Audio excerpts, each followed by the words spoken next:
पवन धीमे धीमे बह रही थी और मेवाड़ की धरती पर सूरज की पहली किरणें पड़ते ही इतिहास के उस वीर पुत्र की यादें जाग उठती हैं। महाराणा प्रताप एक ऐसा नाम जो आज भी भारत की मिट्टी से जुड़ा हुआ है। ये कहानी है एक ऐसे राजा की जिसने अपना सब कुछ खोकर भी कभी स्वाभिमान नहीं खोया। आरंभ। बचपन की तपिश। 1540 ई में कुंभलगढ़ के दुर्ग में जन्मे महाराणा प्रताप मेवाड़ के राजा उदय सिंह और रानी जयवंता बाई के पुत्र थे।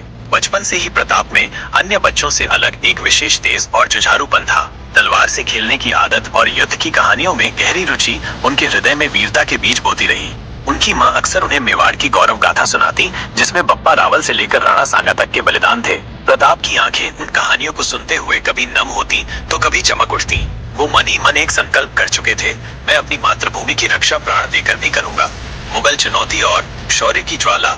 जब अकबर ने भारत में सत्ता स्थापित कर ली तो उसकी नजरें मेवाड़ पर भी थी। कई राजाओं ने उसकी अधीनता स्वीकार कर ली, पर प्रताप के लिए ये गुलामी थी। उन्हें अपने कुल की मर्यादा प्यारी थी, इसलिए उन्होंने अकबर के भेजे दूतों को स्पष्ट इनकार कर दिया।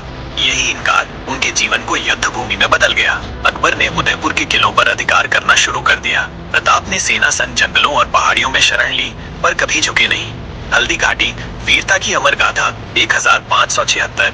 ये युद्ध इतिहास की सबसे प्रसिद्ध लड़ाइयों में गिना जाता है। महाराणा प्रताप ने अपने प्रिय घोड़े चेतक के साथ मुगलों की विशाल सेना का मुकाबला किया। मुगल सेना में राजा मान सिंह के नेतृत्व में हजारों सैनिक थे, पर प्रताप के पास केवल 20,000 वीर थे। प्रताप की तलवार बिजली की तरह चलती थी। चेतक घायल था, लेकिन अपने स्वामी को युद्ध से निकालकर सुरक्षित स्थान तक ले गया। अंततः चेतक ने दम तोड़ दिया। ये दृश्य देख प्रताप की आंखों से आंसू छलक पड़े। यह युद्ध परिणामतः निर्णायक नहीं रहा, पर यह साबित हो गया कि प्रताप को हराया नहीं जा सकता। कठिन जीवन, स्वाभिमान की मिसाल। हल्दी घाटी के बाद वर्षों तक प्रताप ने जंगलों में, गुफाओं में अपने परिवार संग घोर कष्ट सहे। उनकी पत्नी और बच्चे भूखे रहते, स्वयं महाराणा घास की रोटी खाते थे।